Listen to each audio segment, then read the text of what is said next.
I'm Frank Spencer.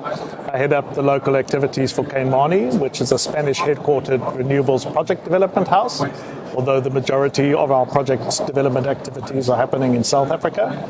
We develop wind and solar projects from the ground up, utility-scale projects, and we have an emerging gigawatt class of projects.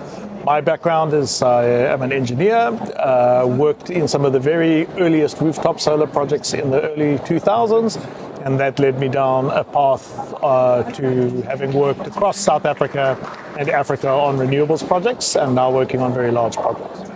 So I think we've just come out of a period of intense load shedding, which has perhaps been quite a big negative on people's lives.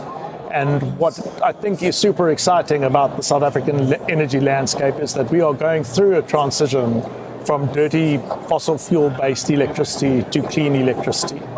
The problem with the fossil fuel electricity is even around the coal mines and the coal power stations are excessive health risks and deaths and environmental pollution, not to mention the effects on climate change, which are also massively exacerbated by our historical fossil fuel dependency. So although load shedding, I think, has been quite a challenge for everyone, and particularly the poor, what it has led to is a rapid adoption of renewables at all scales. And we certainly need this transition to clean electricity, both because it is now the lowest cost form of electricity, so will help to keep pricing down, but also on the global stage where export product is needing to become carbon neutral or at least have significantly reduced carbon as part of it with the introduction of things like CBAM from Europe.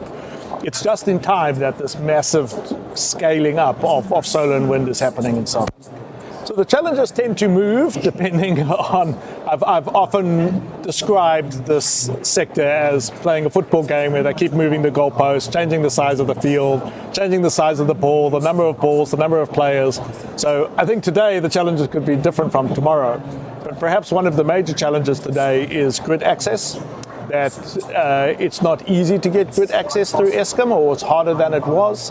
And the opportunities or where there is still grid available is reducing.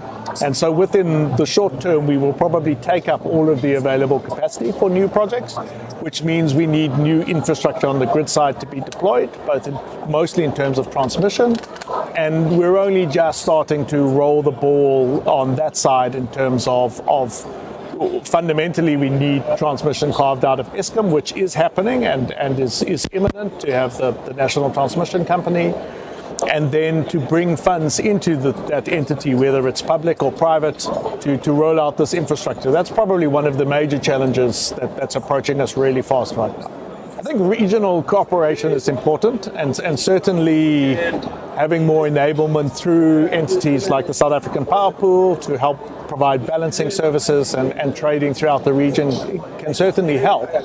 But I think the major challenges with the rest of the region often also relate to policy and political issues, regulation issues that just make it really hard to bring a project online. And so we see when we compare project development in South Africa to project development elsewhere on the continent is that it can cost 4 times as much and take 8 times as long, and you're not even getting the return that you would normally get from a project here.